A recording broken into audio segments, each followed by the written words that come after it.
Assalamualaikum warahmatullahi wabarakatuh. Kembali lagi di channel Keluarga Misterius. Tentunya dengan saya Dayun di sini. Di kesempatan kali ini saya akan melanjutkan cerita yang berjudul Anakku yang dibakar hidup-hidup. Cerita ini ditulis oleh akun Facebook bernama Ade Prayoga. Bagaimana dan seperti apa kelanjutan ceritanya? Tentunya tak usah berlama-lama, langsung saja kita masuk ke ceritanya.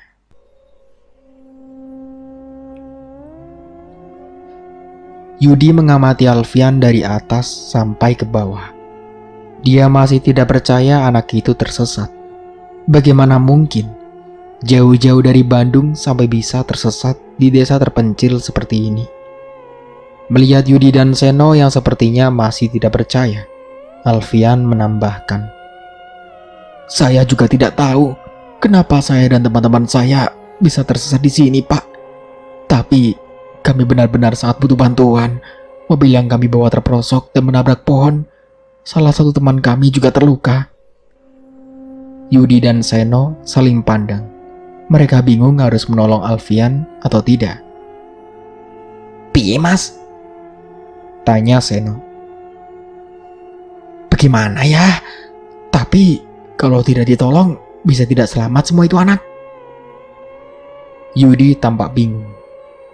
Setelah beberapa menit berdiskusi, akhirnya Yadi dan Seno mau untuk membantu Alfian.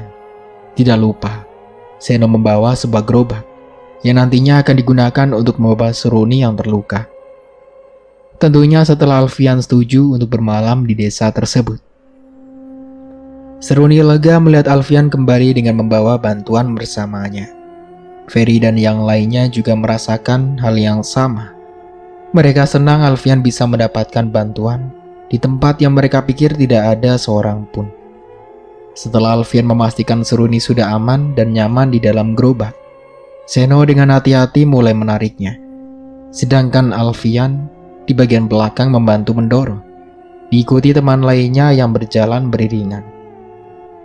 Seruni tiba-tiba bergidik ketika melihat sebuah gapura desa yang sudah hampir roboh. Bertuliskan Desa Kasarean yang ditulis dengan cat berwarna merah darah. Seruni tidak menyangka dia dan teman-temannya akan tersesat dan bermalam di sebuah desa yang sangat terpencil. Pemandangan desa tersebut membuat perasaan Seruni semakin ngeri. Beberapa rumah khas pedesaan mulai terlihat setelah Seruni dan teman-temannya memasuki gerbang desa. Seruni belum pernah mengunjungi desa semacam ini. Begitupun teman-temannya. Rumah-rumah dari kayu dan papan beratapkan seng, bergelombang dan beranda luas, yang didirikan di tengah padang rumput luas dan bermaungkan pohon-pohon besar. Ditambah remangnya lampu rumah-rumah membuat Seruni bergidik ngeri. Sementara di barisan depan, Yudi dan Seno tampaknya sedang berdiskusi, membicarakan sesuatu yang penting. "Bagaimana ini, Mas? Mau dibawa kemana anak-anak ini? Tidak mungkin dong kalau dibawa rumahku atau rumah kamu kan?" "Kalau dibawa ke rumahnya Pak Karman saja bagaimana?" "Benar itu, Mas." Seno setuju. "Tapi jangan sampai anak-anak ini keluar dari rumah. Bisa bahaya nanti." "Iya, biar nanti anak-anak ini aku yang bilangin." Seruni dan teman-temannya mendengar percakapan Yadi dan Seno, tetapi mereka tidak tahu apa yang keduanya bicarakan. Mereka tidak mengerti bahasa yang digunakan Yadi dan Seno. Tetapi Alfian yang melihat teman-temannya tampak bingung, segera melontarkan pertanyaan. "Maaf Pak, sebenarnya Bapak mau bawa kami kemana?" tanya Alfian sopan. Yadi dan Seno saling pandang. Mereka berdua memutuskan siapa yang akan menjawab. "Kalian semua akan kami bawa ke rumah Pak Karman," jawab Yadi akhirnya. "Mantan lurah kami dulu. Di sana kalian bisa istirahat. Biar besok saja kami bantu kalian untuk mengeluarkan mobil kalian yang terperosok itu." "Tapi apa tidak bisa sekarang juga, Pak?" kata Ferry penuh harap. "Tidak bisa," Seketika Yadi menjadi sensitif. "Besok saja." Baiklah," kata Ferry lesu. Yedi memberi aba-aba untuk berhenti di depan sebuah rumah besar dari kayu dan papan yang berandanya luas. Alfian segera membantu Seruni untuk turun dari gerobak dan mendorongnya menaiki tangga kayu yang tampaknya mulai rapuh. Benar saja, karena baru selangkah menaikinya, Seno memperingatkan mereka untuk berhati-hati. "Semuanya hati-hati, mungkin beberapa tangga sudah mulai rapuh." Seno mengeluarkan beberapa kunci dari dalam sakunya. Setelah menemukan kunci yang dicarinya, dia segera memasukkannya ke lubang kunci dan memutarnya. Begitu terdengar bunyi klik pelan, pintu segera dibuka dengan lebar olehnya. Sementara itu, Yedi tampak seperti sedang mengawasi keadaan sekitar. Rumah itu memang terlihat besar dan luas, seperti yang mereka lihat dari luar. Segala isi dan perabot rumah tampak kuno dan sedikit berdebu. Seruni berpikir bahwa rumah itu pastilah sudah tidak ditempati selama bertahun-tahun. "Ayo semuanya, cepat masuk!" perintah Yadi mendesis. Seraya tangannya menggiring mereka semua untuk cepat-cepat masuk. Begitu Seruni dan teman-temannya masuk, Yadi cepat-cepat menutup pintu dan Seno menguncinya dari dalam. Yadi dan Seno ke belakang, mengambil sebuah kain dan peralatan bersih-bersih lainnya. Keduanya mulai membersihkan seluruh ruangan. Sementara di ruang tamu, Lucy kembali menyalahkan Johnny. "Lihat Johnny!" seru Lucy. "Ini semua gara-gara kamu." "Iya betul," Ayuna membenarkan. "Liburan kita jadi gagal total kan?" "Maaf," Johnny memelas. "Maaf?" ulang Lucy geram. "Apa dengan minta maaf semuanya akan berubah?" "Tidak juga sih," Johnny menyesal. "Aku kira kita akan cepat sampai kalau lewat jalur alternatif tadi. Dan kita sekarang tersesat kan?" sela Ferry.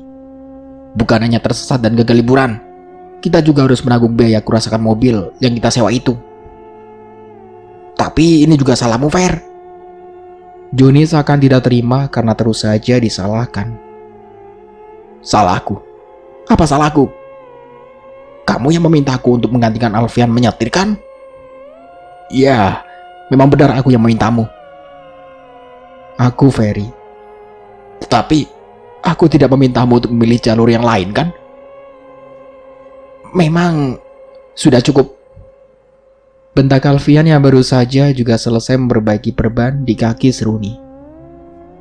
"Sekarang bukan waktunya saling menyalahkan. Pikirkan saja rencana untuk besok. Kita harus cepat-cepatnya keluar dari sini." Seno yang mendengar keributan itu segera datang. "Aduh, kalian jangan ribut-ribut begini," katanya. "Kalau sampai ada orang yang tahu, bisa bahaya." "Maksud Bapak?" tanya Alfian bingung. "Pokoknya jangan bicara keras-keras. Nanti akan dijelaskan oleh teman saya.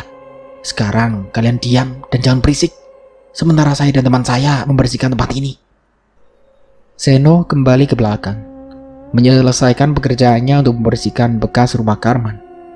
Alfian dan yang lainnya hanya bisa berpikir-pikir tentang apa yang baru saja dikatakan oleh Seno. 10 menit berlalu. Yadi dan Seno tampaknya sudah selesai dengan pekerjaannya masing-masing. Keduanya segera ke depan ruang tamu untuk menemui Seruni dan teman-temannya. "Semua ruangan dan kamar sudah kami berdua bersihkan," ujar Seno. "Di sini hanya ada 3 kamar. Kalian sendiri yang memutuskan mau tidur di kamar yang mana dan dengan siapa." "Tapi mohon maaf Pak, di mana pemilik rumah ini?" tanya Alfian. "Bapak bilang tadi beliau mantan kepala desa, bukan?" "Ya, itu memang benar." Seno sempat terdiam sesaat sebelum melanjutkan. "Tapi beliau sudah meninggal 20 tahun yang lalu." "Jadi rumah ini sudah kosong selama 20 tahun?" tanya Yunda. "Iya benar," jawab Seno. Tapi rumah ini masih sering kami bersihkan. Kami yang 20 tahun telah merawat rumah ini. Oh, emangnya yang punya rumah tidak punya saudara ya, Pak? Tanya Yunda lagi. Kami juga tidak tahu soal itu, jawab Seno. Mungkin saja ada. Oh ya, perkenalkan, nama saya Seno, dan ini teman saya Yadi. Setelah semuanya sudah memperkenalkan diri masing-masing, Alfian membuka percakapan kembali. Oh iya Pak, kalau boleh besok pagi-pagi saya dan teman-teman saya izin meminta bantuan ke warga sekitar untuk... Jangan, sela Yadi. Biar kami berdua saja yang akan membantu untuk menarik dan memperbaiki mobil kalian. Tapi kalau hanya kita berlima, Abah sanggup? Kata Ferry ragu. Kita coba dulu besok.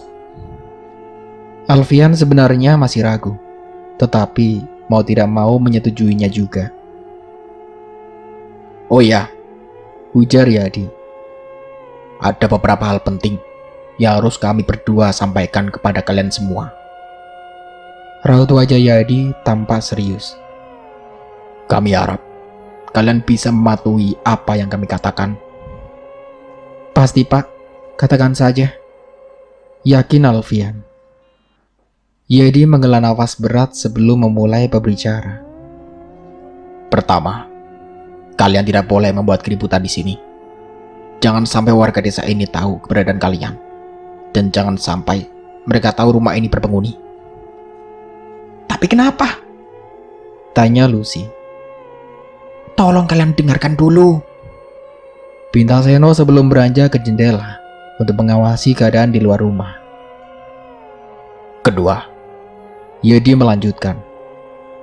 Kalian tidak boleh keluar dari rumah ini, walaupun hanya ke teras depan. Ketiga, kalian juga tidak boleh memadamkan lampu satupun yang ada di dalam rumah ini. Biarkan semua lampu tetap menyala. Aturan apa ini? Bisik Yunda di telinga Lucy.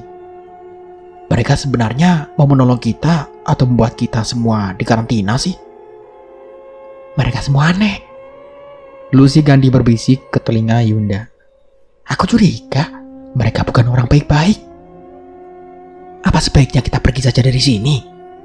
Kita dengarkan dulu penjelasannya. Yadi masih melanjutkan bicaranya. Dan terakhir, kalian tidak boleh keluar pada saat malam hari, terutama untuk 2 hari ke depan, karena kami tidak terlalu yakin untuk bisa membantu kalian. Yadi memandangi mereka satu persatu. Kalian semua tidak boleh keluar tanpa persetujuan dan ditemani oleh salah satu dari kami. Hening sesaat. Lalu, apa kita sudah bisa mengatakan sesuatu? Tanya Joni akhirnya, setelah merasa bosan mendengar persyaratan-persyaratan yang tidak masuk akal menurutnya. Ya, tentu saja, jawab Yadi. Tapi yang terpenting, kami tidak mau kalian menganggap kami berdua adalah orang jahat. Mendengar itu, Lucy dan Ayunda saling pandang. Tidak seperti itu, Pak, kata Alfian cepat-cepat. Tidak ada yang menganggap kalian berdua orang jahat kok, Pak. Ya, aku percaya, kata Yadi tenang. Tapi, kenapa kami harus melakukan semua itu? Tanya Alfian. Kami tidak bisa menceritakan semuanya pada kalian, jawab Yadi. Intinya, desa kami ini sedang tidak aman sekarang. Kami hanya ingin kalian baik-baik saja, dan kami tidak ingin kalian terjebak dalam bahaya. Bahaya? Apa maksud Bapak? Wajah Seruni mendadak pucat. Tetapi sebelum Yadi sempat menjawab, Seno buru-buru kembali dari jendela dan membisikkan sesuatu kepada Yadi. Entah apa yang dia bisikan, hingga membuat keduanya terlihat cemas dan ketakutan sekarang. Dengar, ujar Seno akhirnya pelan, tetapi masih bisa mereka dengar dengan jelas. Desa ini penuh dengan hal gaib yang sangat berbahaya. Jika kalian tidak mau kehilangan nyawa kalian semua, dengar dan lakukan apa yang dikatakan oleh temanku Yadi tadi. Ya, Yadi membenarkan. Kami harap kalian semua mengerti. Jika terjadi sesuatu pada kalian, kami tidak mau bertanggung jawab. Jadi kalian semua harus mematuhi perkataanku tadi. Seno mengangguk pada Yadi. Dalam raut wajahnya, menandakan mereka berdua harus cepatnya pergi dari tempat itu. Sebelum mereka pergi, Yadi sempat berkata, kami berdua harus pergi. Segera kunci pintunya setelah kami berdua keluar. Dan pastikan semua pintu dan jendela terkunci rapat. Alfian menuruti apa yang dikatakan oleh Yadi. Begitu mereka berdua pergi, dia segera mengunci pintu dan memastikan semua pintu dan jendela terkunci dan tertutup rapat. Apa kita harus percaya pada mereka? Ujar Ferry. Maksudku, apa mereka berdua benar-benar mau menolong kita? Entahlah, aku juga agak ragu. Komentar Joni. Mereka sepertinya mau berniat jahat, kata Yunda yang sedang fokus pada ponselnya. Sial, di sini tidak ada sinyal sama sekali. Kalian lihat apa yang mereka berdua kenakan? Tanya Alfian.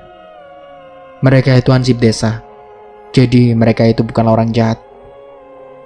Mungkin saja, kata Lucy sambil mengangkat bahu. Malam semakin larut. Suara hewan malam terdengar bersaut-sautan, menambah kekengerian di hati Seruni. Alfian memastikan luka di kaki Seruni tertutup rapat, sebelum mengajak teman-temannya untuk beristirahat. Lin, Seruni tidur bersamamu kan? Tanya Alfian kepada Linda. Tolong jaga dia ya. Beres Al, jawab Linda. Kamu tenang aja. Yaudah Lin, terima kasih. Linda mengangguk dan tersenyum. Alfian menggendong Seruni, mengantarnya ke dalam kamar, sedangkan Linda membuntutinya. Sementara itu, Lucy dan Ayunda ke kamar sebelah. Joni, Ferry disusul Alfian di kamar paling belakang. Yadi dan Seno berjalan tergesa-gesa. Raut wajah keduanya tampak begitu cemas. Hampir saja mereka lupa jika mereka harus menghadiri acara ritual tumbal yang diadakan di sebuah halaman luas di sebelah balai desa. Yadi dan Seno tidak bisa membayangkan entah apa yang terjadi seandainya mereka berdua tidak hadir dalam acara ritual tumbal. Bukan saja hukuman yang akan mereka terima, tetapi juga tidak menutup kemungkinan mereka berdua akan menjadi sasaran atau amukan warga. Acara ritual tumbal telah dimulai 5 menit yang lalu. Yadi dan Seno harus terlambat karena mereka berdua mau tidak mau harus menolong Seruni dan teman-temannya yang tersesat di desa mereka.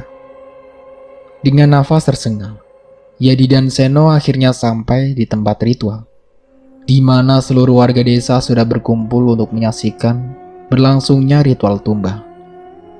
Yadi dan Seno sempat berhenti sebelum mendekat ke kerumunan, mengawasi keadaan sekitar.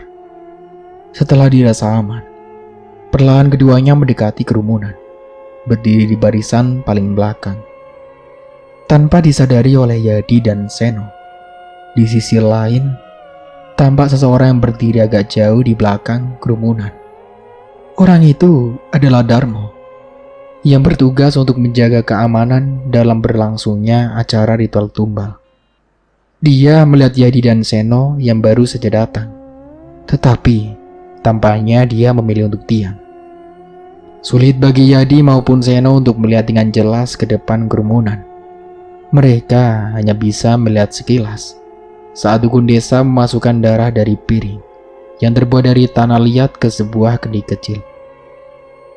Jerit dan tangis masih terdengar di sisi lain halaman. Jauh dari Yadi dan Seno berdiri.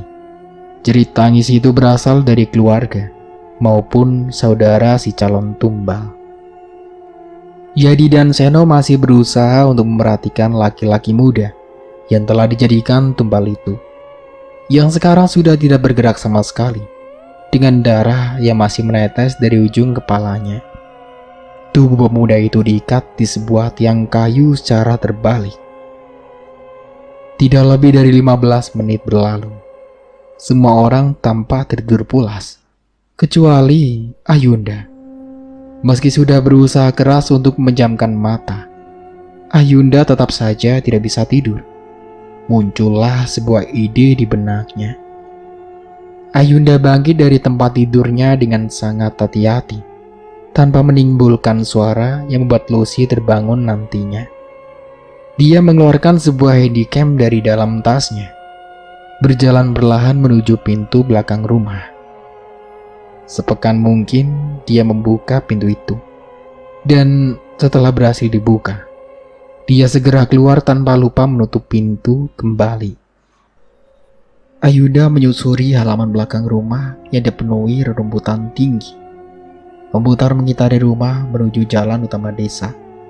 Dengan sebuah handycam yang telah dinyalakan, dia menyusuri jalan tanah berbatu yang kanan dan kirinya terdapat rumah warga dan pohon-pohon besar. Seperti layaknya kameramen profesional, dia merekam setiap sudut desa. Kalian tahu, friends? Ayunda bicara sendiri layaknya seorang vlogger di YouTube. Katanya, desa ini penuh dengan hal-hal yang gaib. Apa kalian semua percaya? Kalau aku sih jelas tidak. Ayunda masih terus saja bicara, tanpa tahu ada seorang yang sedang mengawasinya dari balik sebuah pohon yang berada tidak jauh darinya. Orang itu mendekati Ayunda setelah yakin kondisi sekitar aman. Dengan satu gerakan saja, orang itu berhasil membuat Ayunda tidak sadarkan diri dan membawanya begitu saja. Sinar matahari menerobos masuk melalui genting-genting rumah yang berlubang. Seruni terbangun. Rasa sakit di kakinya masih sangat terasa, malah sekarang kelihatan bengkak. Dia menoleh ke samping kanan, di mana Linda juga terlihat baru saja bangun dari tidurnya. Selamat pagi, Lin. Seruni melontarkan senyum manisnya.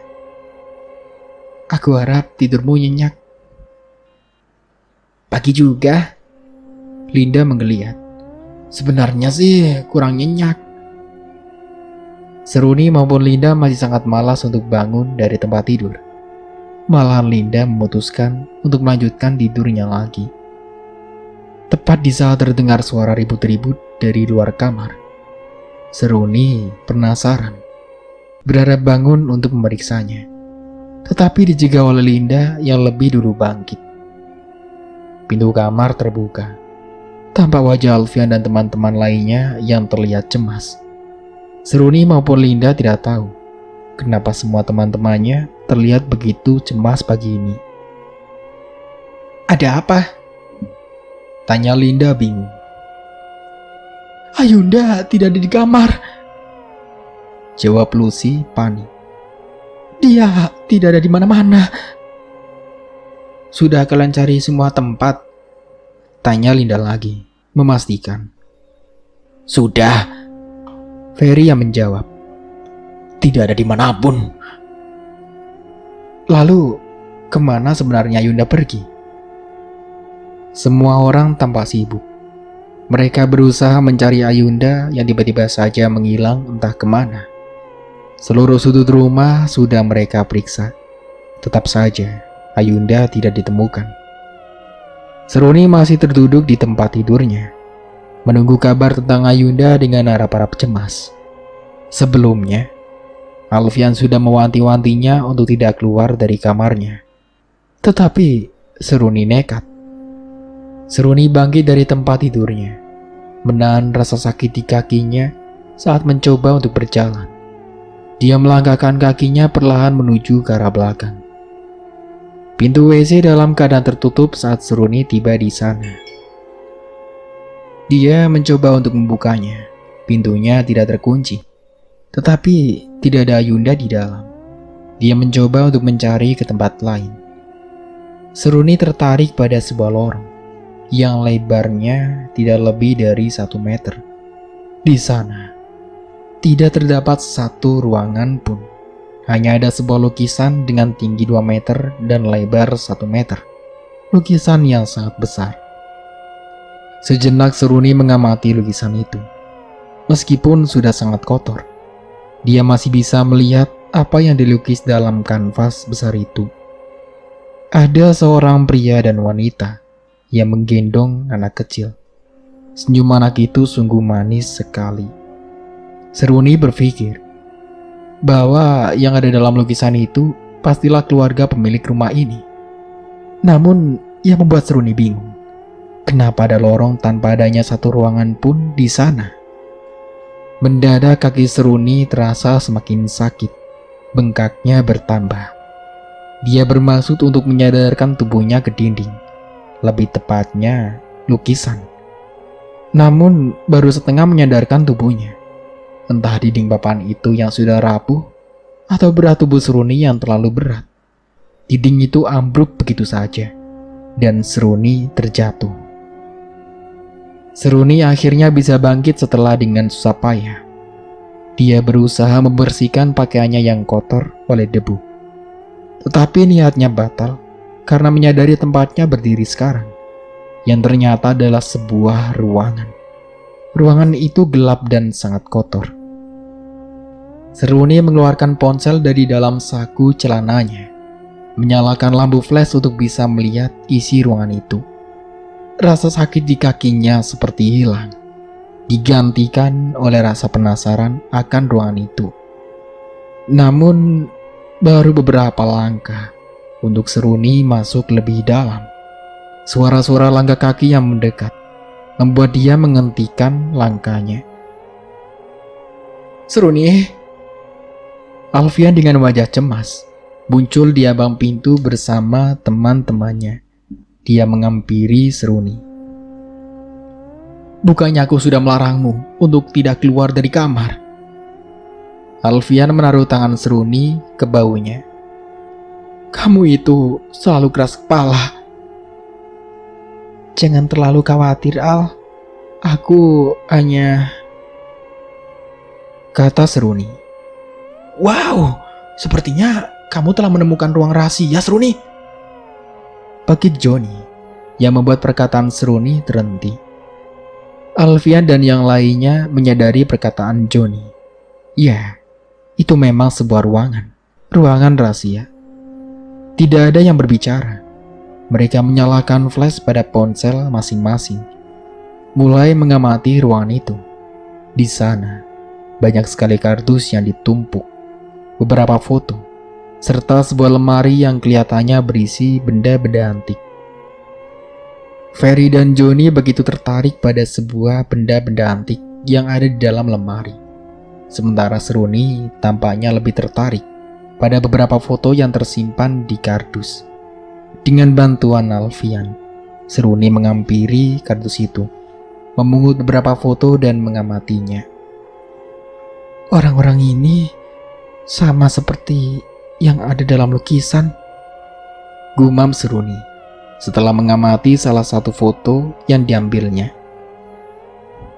"Lukisan?" ulang Alfian. "Lukisan yang mana?" Alfian mengedarkan pandang ke seluruh ruangan, mencari lukisan yang dimaksud Seruni. "Tidak ada lukisan di sini."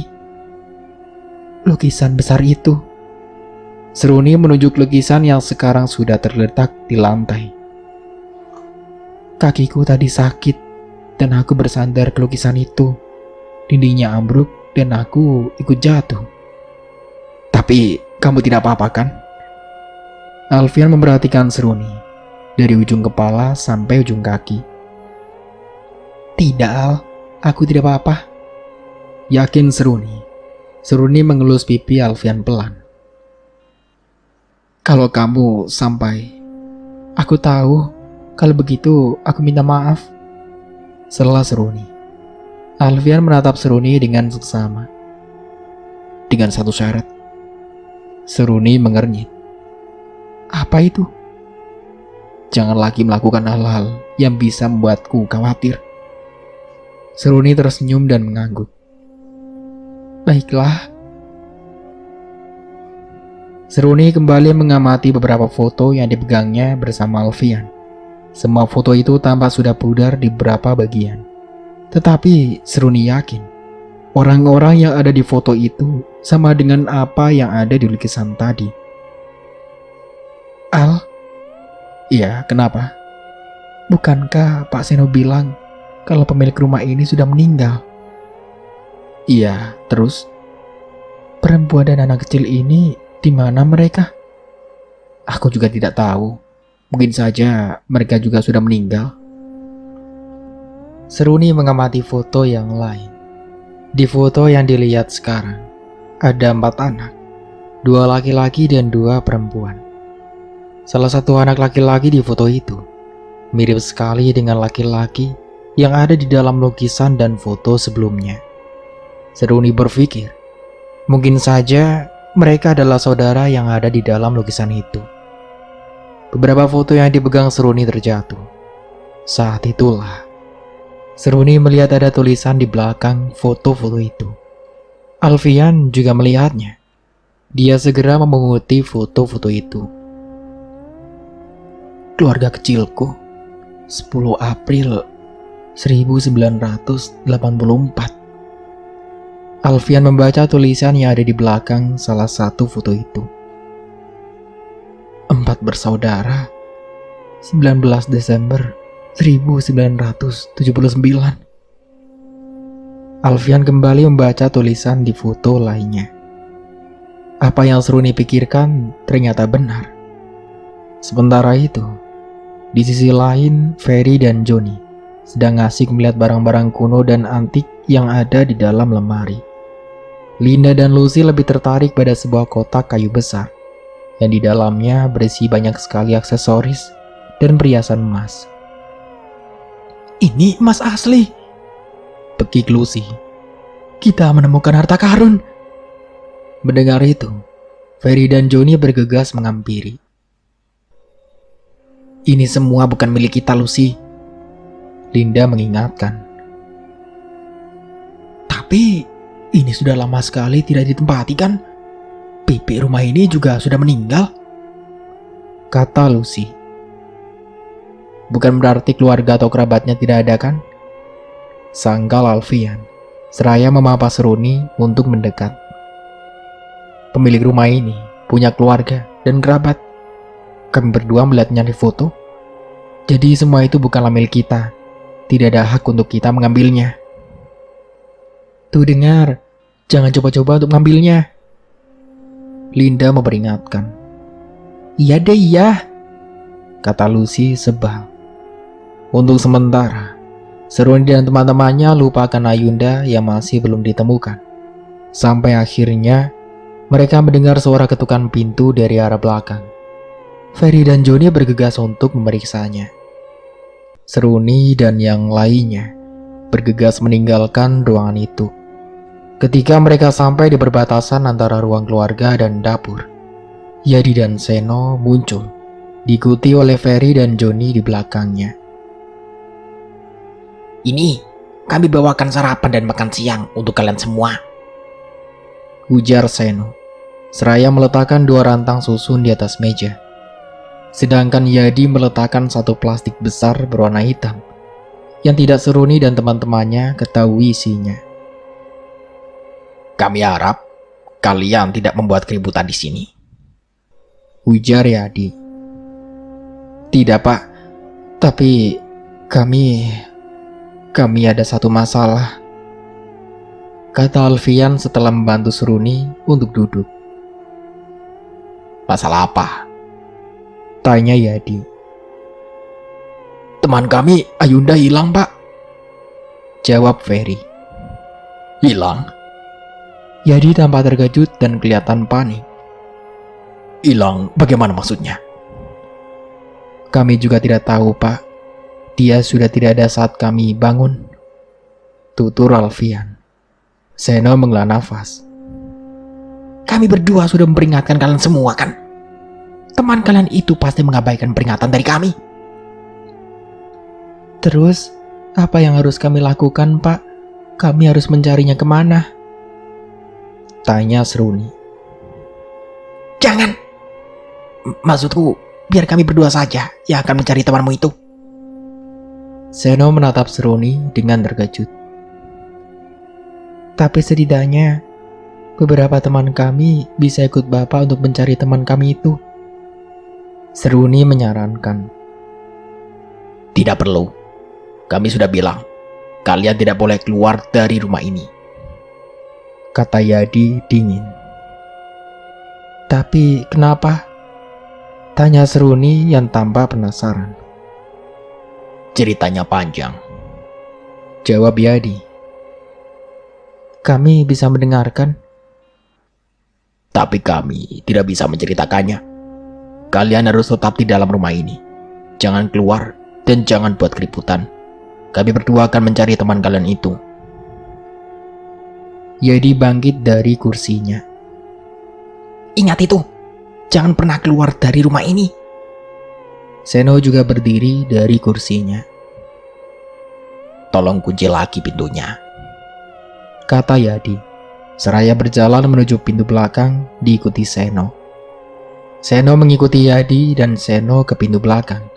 Setelah keduanya keluar, Joni segera mengunci pintu.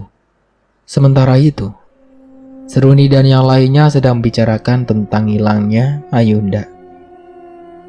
Sebenarnya Ayunda kemana sih? Lucy tampak sangat cemas. Apa kamu melihat Ayunda keluar dari kamar tadi malam? Tanya Alfian. Tidak, aku langsung tidur, jawab Lucy. Kalau semua pintu terkunci, Ayunda keluar lewat mana? Apa kalian sudah memeriksanya tadi? Tanya Seruni. Mendengar itu, Joni yang baru saja datang seperti mengingat sesuatu. Iya benar. Aku ingat tadi, sewaktu aku dan Ferry membukakan pintu untuk Pak Yadi dan Pak Seno, pintunya tidak dikunci, kata Joni akhirnya. Berarti benar, Ayunda keluar dari rumah ini lewat pintu belakang. Lucy sangat yakin. Tapi kenapa dia keluar? Tanya Ferry. Itu dia masalahnya. Kenapa dia sampai nekat untuk keluar? Jawab Alfian. Ya, karena Ayunda memang anaknya itu nekat, celetuk Lucy. Terus, pancing Seruni. Terus apanya?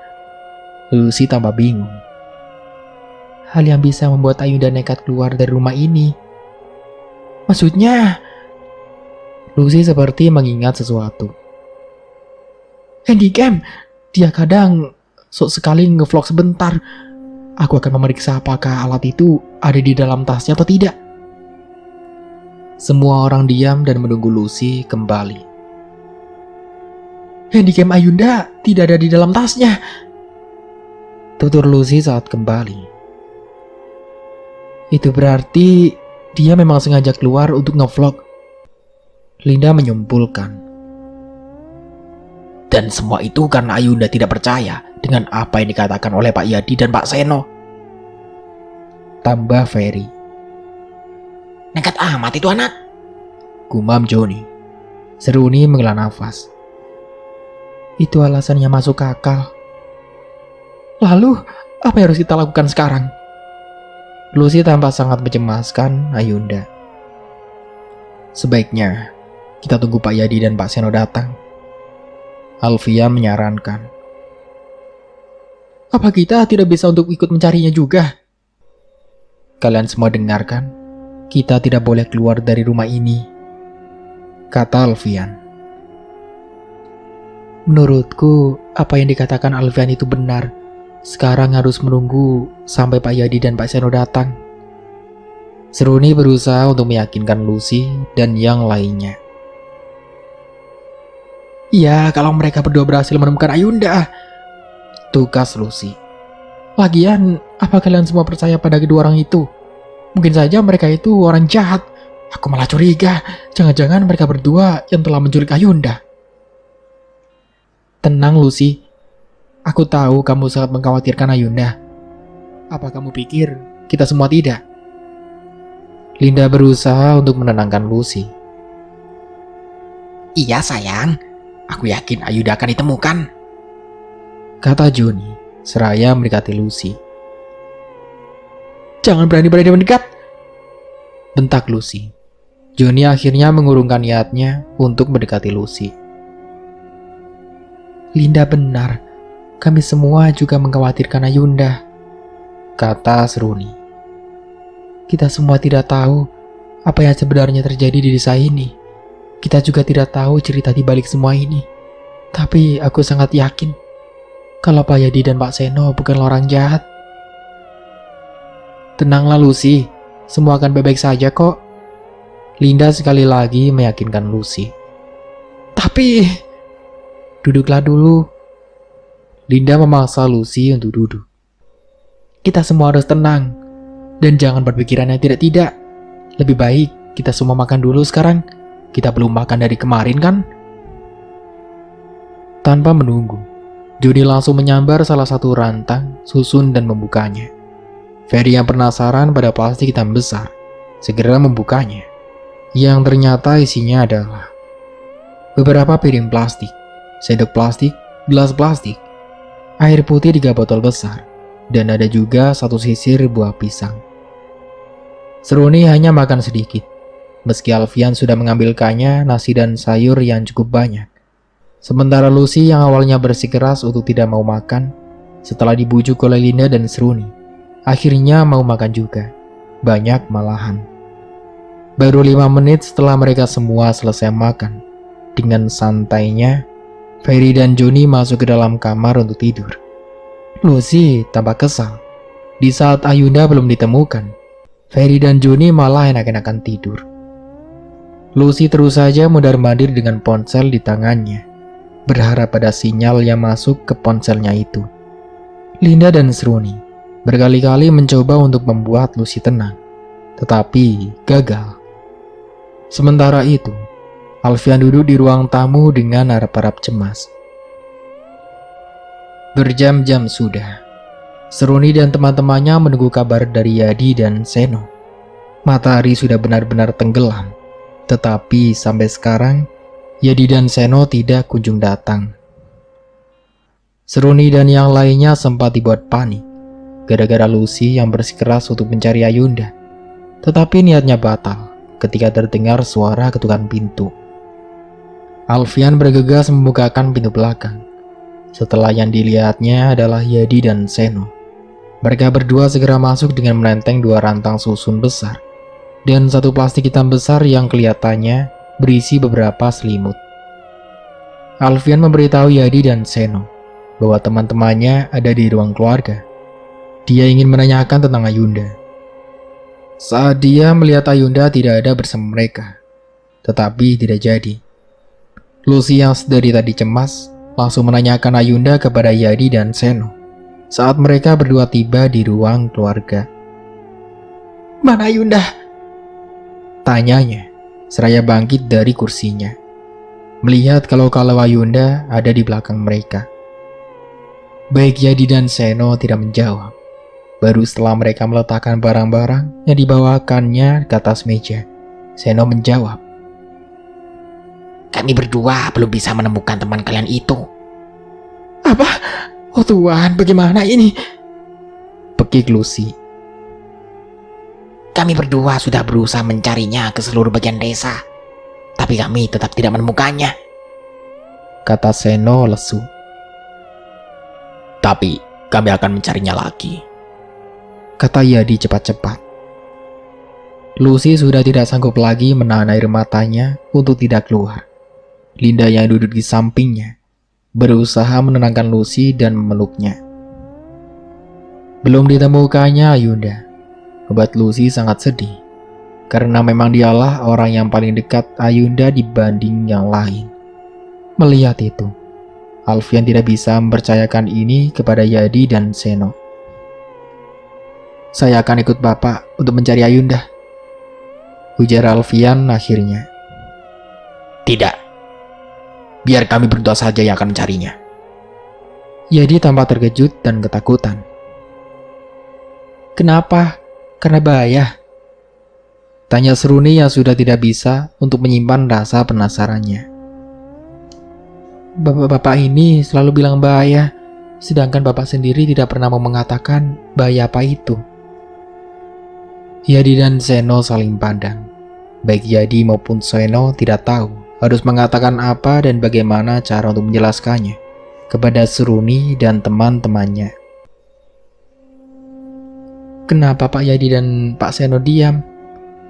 Tanya Seruni lagi. Tolong beritahu kami, ada apa sebenarnya? Kami sebenarnya mau saja menceritakannya pada kalian. Jawab Seno akhirnya. Tentang apa yang dialami desa kami selama ini. Tapi sayangnya, kami dan warga yang lainnya sudah sumpah. Ya, itu benar. Yadi membenarkan. Sumpah? Sumpah apa? Tanya Seruni penasaran. Sumpah untuk tidak memberitahu tentang masalah yang ada di desa kami kepada orang lain. Selain orang yang benar-benar merupakan warga desa ini. Jawab Seno. Lantas, apa yang terjadi jika yang memberitahunya kepada orang lain? Mereka akan tewas mengenaskan. Seno bergidik. Apa? Tewas? Tapi siapa yang membunuh mereka? Tanya Alfian yang tiba-tiba. Itu salah satu dari banyak hal yang tidak bisa kami berdua ceritakan pada kalian. Lalu, nasib teman kami Ayunda gimana? Yadi sempat menghela nafas sebelum menjawab. Kami tidak yakin dia akan selamat. Lucy seketika menghentikan tangisnya. Dia hanya duduk kaget, sementara wajahnya terlihat sangat pucat. Dada Lucy terasa sesak karena mendengar apa yang Yadi katakan tentang Ayunda. Dia berusaha berdiri untuk mengatakan sesuatu, tetapi tidak jadi. Tubuhnya limbung, lalu merintih pelan, dan merosot kembali ke kursinya. Kepalanya terkulai lemas tepat di bahu Linda. Lucy! Linda cepat-cepat memeluknya. Rambut panjang Lucy tergerai menutupi wajahnya, dan Linda menyingkapnya perlahan. Mata Lucy terpejam dan kulitnya terasa dingin. Seruni merasakan kepedihan yang menyakitkan di dadanya ketika melihat kondisi Lucy saat itu. Dengan susah payah, berdiri dan berpindah tempat duduk di samping Lucy. Dia menyentuh tangan Lucy dan mengelus pelan punggungnya. Sedetik kemudian, dia merasa lega ketika Lucy bergerak sedikit. Kepalaku sedikit pusing, ujar Lucy pelan. Seruni menyarankan agar Lucy dibawa ke kamar. Johnny dengan sigap membantu Linda untuk memapa Lucy. Ini pertama kalinya Lucy diam saat Johnny menyentuhnya. Linda dan Johnny menemani Lucy yang sekarang terbaring di tempat tidur. Butuh waktu beberapa menit untuk menenangkan Lucy dan membuatnya tertidur. Sementara Seruni dan yang lainnya masih membicarakan tentang Ayunda yang belum juga ditemukan. Sungguh, kami semua tidak mengerti dengan semua ini, ujar Seruni. Kami bahkan tidak boleh tahu apa yang sebenarnya terjadi di desa ini. Kita tidak boleh tinggal diam, kata Ferry. Kita harus mencarinya dan harus cepat-cepat meninggalkan tempat ini. Tolong kalian semua mengerti, pinta Yadi. Percayakan masalah ini kepada kami, dan kami akan terus berusaha untuk mencari teman kalian itu. Percaya kepada kalian?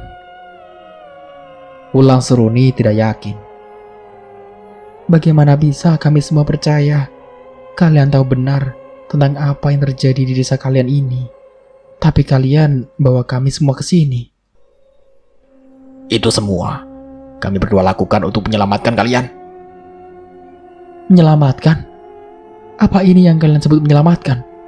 Kalian bahkan sudah membuat satu teman kami hilang. Alfian berusaha membuat Seruni tenang. Tetapi sepertinya Seruni tidak mendengarkan. Kita tidak bisa terus tenang, Al, kata Seruni. Ayunda hilang dan belum ditemukan, dan mereka berdua yang harus bertanggung jawab. Ya, itu semua benar, Ferry membela Seruni. Mereka berdua sengaja menggiring kita semua ke tempat sialan ini. Jadi mencengkram erat lengan kursi dengan wajah memerah. Dia merasa tidak tahan lagi karena terus disalahkan. Apa kalian tahu? Geramnya. Kalau kami tidak membawa kalian semua ke sini, bukan hanya satu teman kalian saja yang tidak akan selamat. Kalian semua bahkan akan mati sia-sia. Yedi sudah hampir berdiri, tetapi Seno cepat untuk mencegahnya.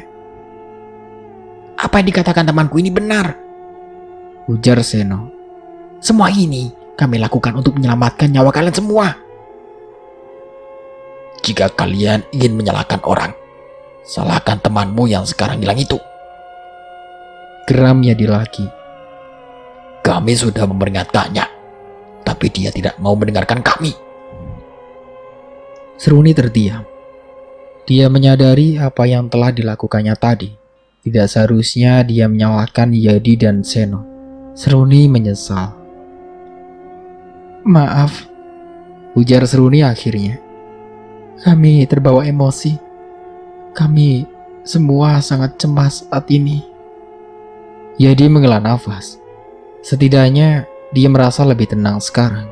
Karena Seruni yang lainnya tidak lagi menyalahkannya, dan juga Seno. Aku tahu, ujar Yedi pelan. Kalian sangat mencemaskan teman kalian itu. Aku juga minta maaf. Setidaknya, aku tidak perlu marah kepada kalian.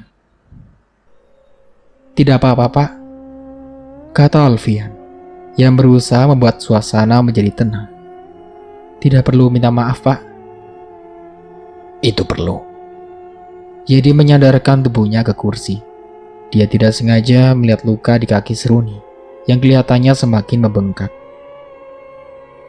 Oh iya, kami membawakan obat tradisional dari akar dan tumbuh-tumbuhan untuk luka di kakimu itu. Terima kasih banyak, kata Seruni, seakan menyesal telah menyalahkan mereka berdua tadi. Bapak sudah repot-repot membuatkan obat untuk saya. Di desa kami ini hanya ada obat-obatan seperti itu, kata Yadi. Rumah sakit dan toko obat sangatlah jauh dari desa ini. Semua resep obat secara turun-temurun dari kakek dan nenek moyang kami. Ya, seletuk Joni yang baru saja datang. Justru obat tradisional seperti itu kadang lebih manjur dibanding obat medis yang terbuat dari bahan kimia. Maka dari itu, kami semua wajib untuk melestarikannya. Apa ada juga obat untuk masalah percintaan? Maksud saya, untuk membuat seorang jatuh cinta pada orang lain. Joni, ini bukan waktunya untuk membuat lelucon, protes Ferry. Iya deh, maaf, kata Joni. Jadi hanya tersenyum dan geleng-geleng kepala. Berbeda dengan Seruni, dia masih saja memikirkan Ayunda yang entah bagaimana nasibnya sekarang. Dia bingung harus melakukan apa untuk menemukan Ayunda secepat mungkin, karena dia yakin Ayunda masih hidup. Dia tidak bisa membayangkan bagaimana reaksi orang tua Ayunda jika mendengar semua itu nanti. Seruni berpikir, setidaknya dia bisa mengorek sedikit saja informasi tentang desa itu dari Yadi dan Seno. Dia butuh beberapa tarikan napas sebelum akhirnya mampu untuk bertanya. Apa kalian bisa memberi kami sedikit informasi tentang desa ini? Maksud saya tentang hilangnya teman kami. Bukankah kami sudah bilang, jawab Yadi, bahwa kami sudah disumpah? Seruni tidak menyerah. Sekedar informasi saja, dan itu tidak akan membuat kalian mengingkari sumpah kalian itu. Yadi menghela nafas berat. Kami hanya bisa memberitahu ini kepada kalian. Desa kami ini menyimpan banyak sekali misteri. Itu semua terjadi saat pemilik rumah yang kalian tempat ini meninggal bersama anaknya. Hal-hal gaib selalu menyelimuti desa kami, Dan ketakutan selalu menghantui hampir semua orang yang ada di desa ini. Itu artinya hal semacam ini sudah berlangsung selama kurang lebih 20 tahun. Seruni menggeser posisi duduknya agar lebih dekat dengan Yadi dan Seno. Ya, Yadi membenarkan. tepat 20 tahun kemarin. Lalu, apa istrinya masih hidup? Kami tidak sengaja melihat lukisan yang terpajang di lorong belakang. Oh iya, istrinya juga sudah meninggal. Tapi itu sudah lama. Yadi memejamkan matanya seperti sedang mengingat-ingat. Kalau tidak salah, saat anaknya umur 7 tahun, Pak Karman dan anak-anaknya itu pindah ke sini saat anaknya umur 13 tahun. Apa kalian dekat dengan mereka? Ya, bisa dikatakan kami berdua sangat dekat, terutama dengan Pak Karman sendiri. Yadi mengeluarkan beberapa batang rokok kretek dan korek api dari dalam sakunya. Melihat itu, Seno menggantikan Yadi untuk melanjutkan. Kami berdua adalah karyawan Pak Karman dulu, Katanya. beliau sangat baik kepada kami berdua. Bahkan kepada semua warga di desa ini, beliau menganggap kami berdua sebagai adiknya, bukan seperti karyawan pada umumnya. Beliau juga memberi kami kebun, masing-masing sepetak, untuk bisa kami garap dan bisa menambah penghasilan kami. Kami juga tidak sengaja melihat beberapa foto di rumah ini, kata Seruni ragu. Apa sebaiknya dia mengatakan atau tidak tentang ruangan rahasia yang tidak sengaja dia temukan beberapa waktu lalu? Kami berpikir mungkin orang-orang yang kami lihat dalam foto itu adalah kerabat dari pemilik rumah ini. Kami berdua belum pernah sekalipun melihat kerabat atau saudara Pak Karman. Seno mengambil sebatang rokok yang Yadi tawarkan. Tapi beliau pernah cerita kalau beliau punya berapa saudara. Pak Karman itu asli orang Surabaya. Yadi kembali melanjutkan perkataan Seno. Beliau pindah ke desa ini karena mendapat warisan dari ayahnya, berupa perkebunan yang lumayan luas. Karena kebaikannya kepada warga desa ini, beliau diangkat sebagai lurah. Tapi sayangnya hanya sekitar 20 hari saja. Seruni berpikir keras, berusaha mengaitkan informasi yang diberikan oleh Yadi dan Seno dengan kejadian yang sering dialami desa itu. Tetapi semua informasi itu dirasa belum cukup baginya. Dia kembali berpikir, akan sekali lagi mencoba untuk memancing Yadi dan Seno agar mau bicara. Sayangnya, Yadi dan Seno memutuskan untuk segera pergi. Kami rasa sudah cukup bagi kami berdua memberitahu informasi kepada kalian, Ujar Yadi. Kami berdua harus segera pergi untuk mencari teman kalian lagi. Kalian doakan saja agar kami bisa menemukan teman kalian itu malam ini juga, dan kalian bisa secepatnya meninggalkan desa ini. Yadi segera bangkit dari kursinya, disusul Seno yang sempat mengambil 2 rantang susun yang isinya sudah kosong. Lebih baik kalian makan dulu, Ujar Seno. Kami juga membawakan beberapa selimut untuk kalian. Juni mengantar Yadi dan Seno keluar lewat pintu belakang dan segera mengunci pintu kembali. Seruni dan Alfian menghabiskan beberapa jam dengan duduk di ruang keluarga, sementara Ferry dan Joni menemani Linda yang menjaga Lucy. Meski Linda sudah berkali-kali membujuk Lucy untuk makan, tetap saja tidak mau. Untuk sementara aku cukupkan dulu ceritanya sampai di sini. Sampai jumpa kembali di part berikutnya.